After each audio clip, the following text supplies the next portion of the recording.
Okay, Louis Metoyer from Terrence Trent D'Arby, Four Non-Blondes, a jazz man, a rock man, a soul man. A real soul man. The night I met Louis was a night at, was it the Whiskey, a Go-Go, or the Viper Room? Yeah. And we came in and we were waiting for the show. He was performing that night. We were all inside the building, and I came at the request of Mercy GTO, and she kept telling me, you've got to meet Louis, you got to photograph his guitar. So we were in the building, and then they threw us all out and said, no, you need to go outside and wait, and everyone all comes back in the building because of their ticketing process. So we're out on the curb. I hadn't met him yet, and Louis is tall and I'm short, and I'm at eye level of his necklace, which happened to be a Sri Yantra, which is one of the meditation tools that I use. And so I introduced myself to him, and that's how we got to know each other. And actually, Terrence Trent D'Arby gave me that. It's like, he always gave jewelry, and that was one of the things he gave me. It's like, it's one of the clearest ones that you had seen, and it was certainly like laser. It was one I had never seen before. It was very unique, and that's called the manifestation tool.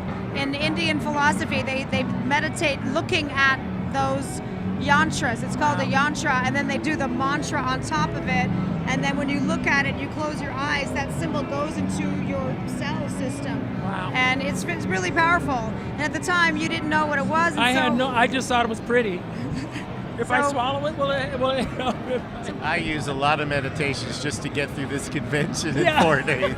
Me I got too. crystals, snake oil. Yeah, I yeah. got Lisa chanting over my head, dropping oil on my third eye. And when we photographed Louis's guitar, we put the Sri Yantra There you go. on the guitar. Which guitar was that? That was my Les Paul. I had an endorsement with Gibson back in the mid-90s, and this was one of the Les Pauls they sent me. And actually it has a Graphtec.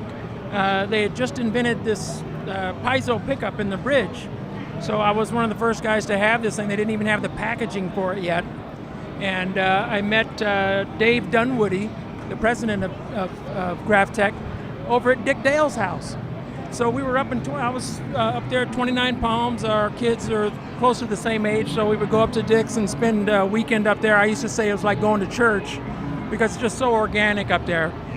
But he bought an old house that was actually it was an airport. So it had a runway, and we'd race motorcycles up and down and everything. It was like basically going to Disneyland for adults, But you're there with Dick Dale, so there was just so much fun all the time, So I met Dave Dunwoody, and we really hit it off. And all my guitars have Graphtec nuts and saddles. It makes so much sense because a metal saddle really doesn't translate to the wood. The vibration of the string doesn't enhance the wood if it's going over metal. So this substance that they use is just graphite, and there's one improvement anyone can make to their guitar, it'd be to get the bridge at least, It's a good tip. So now tell us what you've used this guitar for. Did you use it with Terrence?